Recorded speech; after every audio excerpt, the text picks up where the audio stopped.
信西方有关心这样的新闻不是编出来的，让我知道美国 ICE 的集中营起码有数百个。我不相信美国的统治阶级真的有在乎人权。More and more people here will seek reconciliation and closer ties with the mainland. At the end of the day, people here who are against this are led by false consciousness. I think it's important for people here to wake up to the reality that should war break out, the US will hang the people out here to dry. Meet Zhang Yu, the rising anti-imperialist rapper, who not only embraces the heartbeat of Taiwan's youth, but also unravels the enigma of Taiwan. 好，可以再开始。And I think of myself as an information warrior of sorts, and music is just one weapon in my arsenal. I think Julian Assange once said something along the lines of, if wars can be started through lies, then peace can be started through the truth. And that's what I hope to do through my music. Most people in Taiwan have roots on the mainland at one point in time, and they don't really deny them, but how they make sense of this reality really depends on a lot of different factors. But wait, what exactly is Taiwan? Where does it fit in the global puzzle? Taiwan is located off the southeastern coast of the Chinese mainland, right across from Fujian province. And the majority of the people on this island are descendants of migrants from southern Fujian. Han people on the mainland have been in contact with and traded with the inhabitants of Taiwan for well over 1,000 years. So, Taiwan has been part of China for centuries, yet the US and its allies are preparing for war with China over it. They are not the first foreigners trying to get their hands on the island.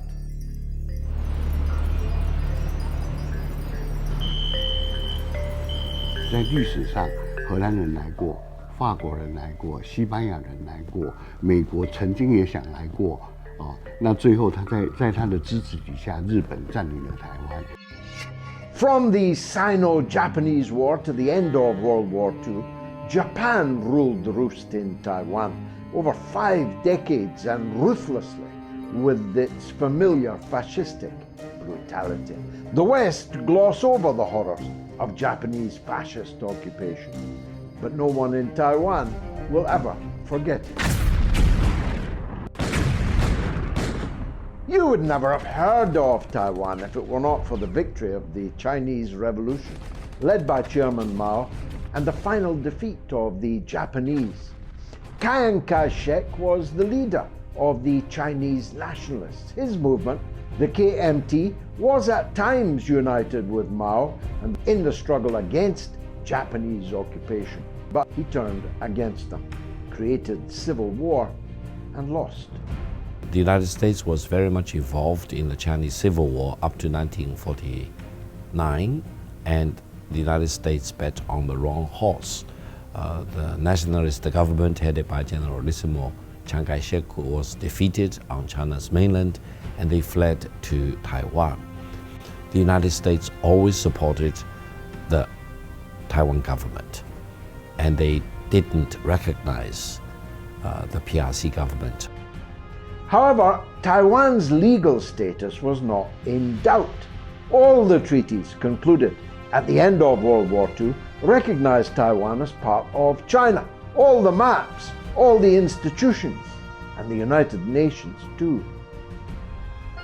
Following the founding of the People's Republic of China, the PRC's lawful seat at the United Nations had been unlawfully occupied by the Chiang Kai-shek regime. This state of affairs remained unchanged for 22 years, until October the 25th, 1971, when the United Nations General Assembly, Resolution 2758, recognized the PRC as the sole legitimate representative of China to the United Nations. 2758号决议的意义非常大啊，那么它意味着中国在国际上的这个外交承认啊，最终能够得以实现啊。那么这就解决了中国政府在国际上的合法性的这样一个大的问题。During the Cold War, US-led efforts played with the idea of recognizing 2 Chinas, but even then they knew it could never fly. The US real strategic goal was very clear. They want to prevent China's integration with the rest of the world. They do not want China to develop. But then Washington made a turn. President Nixon, guided by the seasoned diplomat Henry Kissinger, broke its wings for good with his visit to China on February 21, 1972, and the conclusion of the One China treaties, in which, inter alia, a separate Taiwan was consigned to the memory hole. China was one. Beijing was its capital. The three communiques between China and the United States form the foundation of China-US relations. The first communique was very important because the United States, they used the word acknowledge rather than recognize. They acknowledged that there is only one China and Taiwan is part of China. So Nixon's visit to China changed the world, and the world changed for the better because of Nixon's very wise and courageous decision.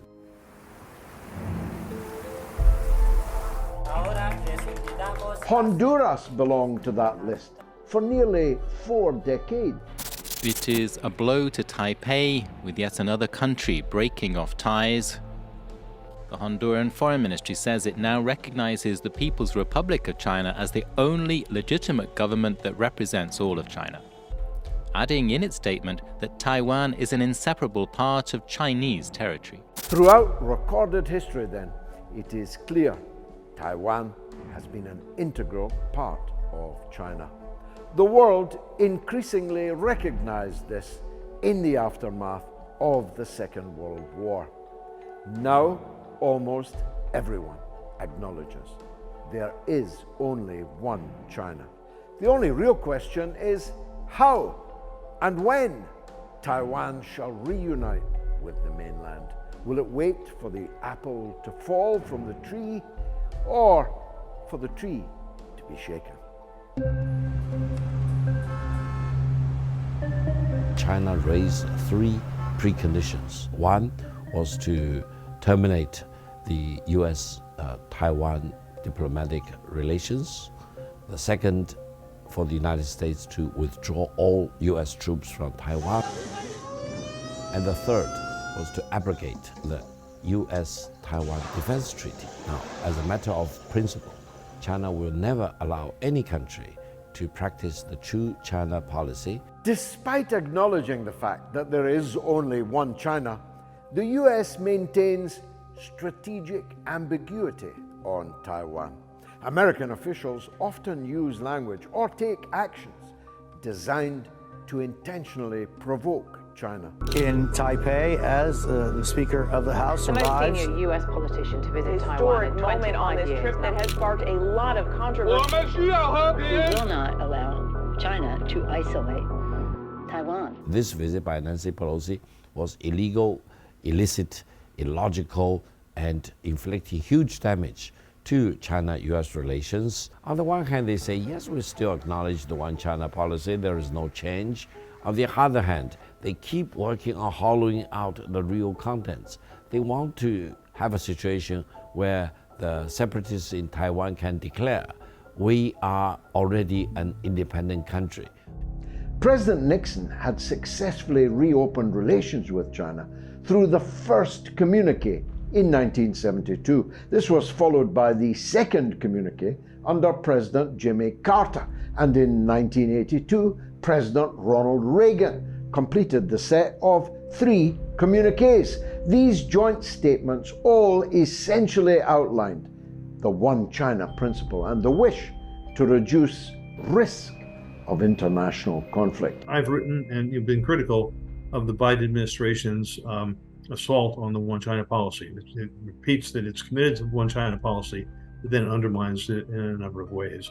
And I think those of us here in the United States certainly have to be working to restore commitment to that policy and to be encouraging multi-level negotiations between Taiwanese and mainland Chinese and between the great powers. Yet scarcely a day goes by without a US politician speculating on war with China over Taiwan, either from their own mouths or through their mouthpieces on TV and their hired hands in the fancy newspaper. This provocation doesn't stop at political rhetoric. The US has 800 military bases abroad, and mostly ringed around China. And their military men are propped for the job also. The US surrounds China with foreign military bases and endless military aggression and military drills with other countries like Japan and South Korea and Australia doing military drills in right around China's territorial waters. So to portray China as the aggressor is absolutely bizarre, when I think China has the right to defend its territory against this imperial aggression. Imagine, if you will, China supplying cruise missiles to separatists in Hawaii, Puerto Rico, Alaska, or Texas. Also, if the worst happens and a war breaks out, will the US muster all its political and military resolve to come to the aid of Taiwan? Why the United States is doing this, why they want to sell more and more weapons to Taiwan? Because I think they want to instigate a proxy war. They want to have people from China's mainland and China's Taiwan province, who are both of the Chinese background and ethnic composition, to fight against each other. It's like asking brothers and sisters to fight among themselves. Yet it appears that some Taiwanese leaders reside in a realm of wishful thinking. They proclaim their desires for independence and sovereignty with resounding vigor. The White House reacted with a degree of concern over Li's statement, seeking clarification from Taipei. The matter, we are told, has since been resolved, but the question lingers. Will the US champion these aspirations seeking to enforce Taiwan's sovereignty, even if symbolically? This resembles a pattern in US foreign policy, where the US claims that they are acting in support of the people of Taiwan, acting in their best interest, when really they are using them as cannon fodder in their campaign of aggression against China, in their military expansion, in their never-ending seeking of war profiteering and benefiting the military-industrial complex in the US. One of the things I've been doing is to encourage as many people as possible to read Kevin Rudd's book, The Avoidable War. It really lays out the potential danger that's there, the many ways that a war could happen, but it also points out ways that it can be avoided. I think through negotiations, a sense that is in no one's interest for there to be conflict, no one's interest for there to be a war. Everyone loses in a war. Europe can't make up its mind on China either. On the one hand, the EU and China are each other's largest trading partners, and European leaders have been flocking to Beijing to meet with President Xi Jinping. There is a notable lack of popular support in Europe for disengagement with China, de-risking, decoupling, even less of actual war. And yet the European navies have followed the American Armada and are now far more likely to be found in the seas around China than steaming in their own waters. The EU's Foreign Minister, Joseph Borrell, declared that Taiwan was his, and indeed Europe's, freedom frontier, and called on the EU states to send their navies to the Taiwan Straits. The US is really dragging in its European counterparts along their war path. Like Liz Truss, the former Prime Minister of the UK, who lasted only around 40 days, but spent 5 days in Taipei, during which she proposed the creation of an Asian NATO to defend Taiwan. Liz Truss's successor, Prime Minister Rishi Sunak, visited Japan and declared China as, and I quote, the greatest danger to our security. China poses the biggest challenge of our age to global security and prosperity. Politicians in Taiwan, especially those pro-independence politicians in Taiwan try to bring the United States into the equation of relations across the Taiwan Strait.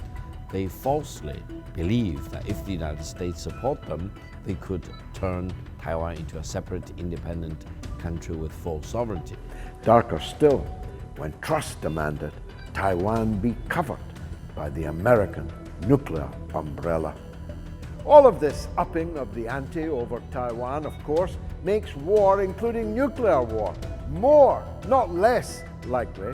A time may come, perhaps soon, when China will decide that this Taiwan hedgehog is becoming a porcupine with deadly poisonous quills. The people of Taiwan have good reason to feel anxious about their future.